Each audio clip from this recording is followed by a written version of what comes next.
In just 1 week, we saw Bron Breakker go toe-to-toe against Seth Rollins, signaling he can hang in with the big stars. Carmelo Hayes showing off his high-fly skills against Finn Balor, and Grayson Waller slamming and making another viral moment in his main roster debut against Edge. The future has arrived. And how did WWE build their next generation? Let's deep dive.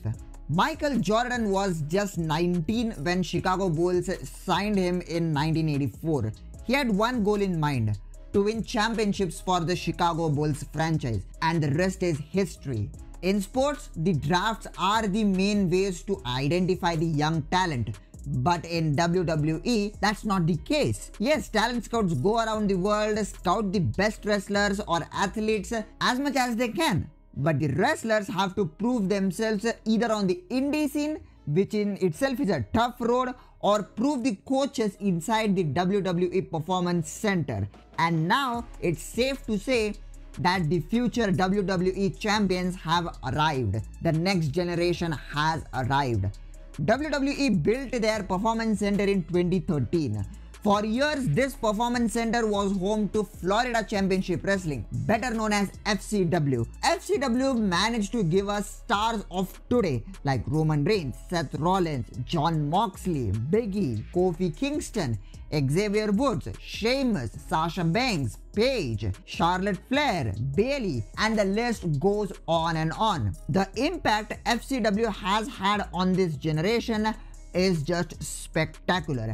I mean, we are witnessing their rise on the main roster right in front of our eyes. NXT right now is doing something very similar. NXT is the home to create the future stars now, the future world champions of WWE. We touched upon Carmelo Hayes, Bron Breakker, Grayson Waller in the beginning. When WWE changed NXT into the colorful NXT 2.0, the change was too abrupt. But this gave TV time to new guys we haven't heard about.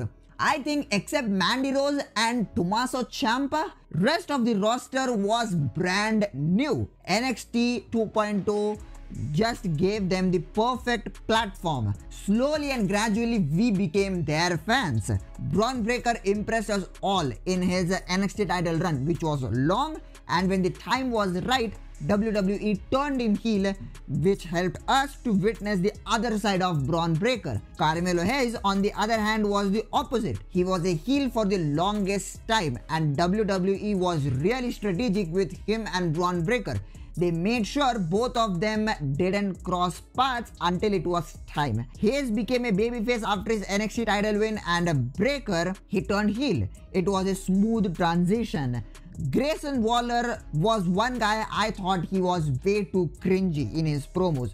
But when he wrestled, I just took my words back. He has that it factor, or should I say, the Grayson Waller effect. And don't forget Solo Sikoa. I mean, for a young guy like Solo Sikoa to be in the ring literally every week with the cream of the top, that's at times too much to handle. But Solo has played his role of the enforcer of the bloodline to perfection. And in his own words, he is learning from all three of them, Roman Reigns and the Usos.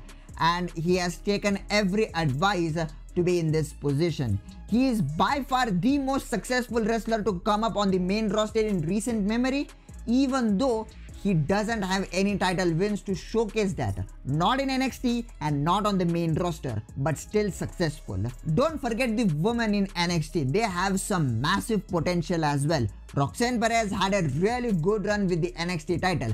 I mean, she was in a tough spot because Mandy Rose was such a dominant champion and she carried NXT on her back during the pandemic and during that transition phase. But Mandy Rose had to be released and she dropped the title to Roxane Perez. Roxy just embraced it.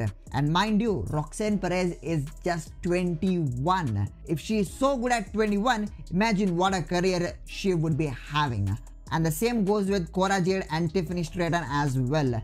Still in their 20s, and these women will definitely shine and prove their haters wrong. The training by the coaches in the Performance Center is paying off for them, and not only them, it is paying off for all of them who are there in the performance center.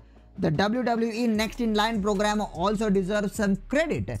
They are just putting in the work, and we are seeing some amazing wrestlers coming out of NXT.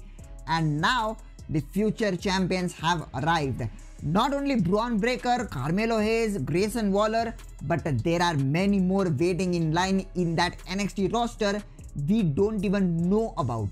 And that's how WWE has built their next generation. And to know how WWE is suddenly so good, check this video out. This is Harish Srinivas from Wrestling Scenarios signing off, and I will see you guys in the next one.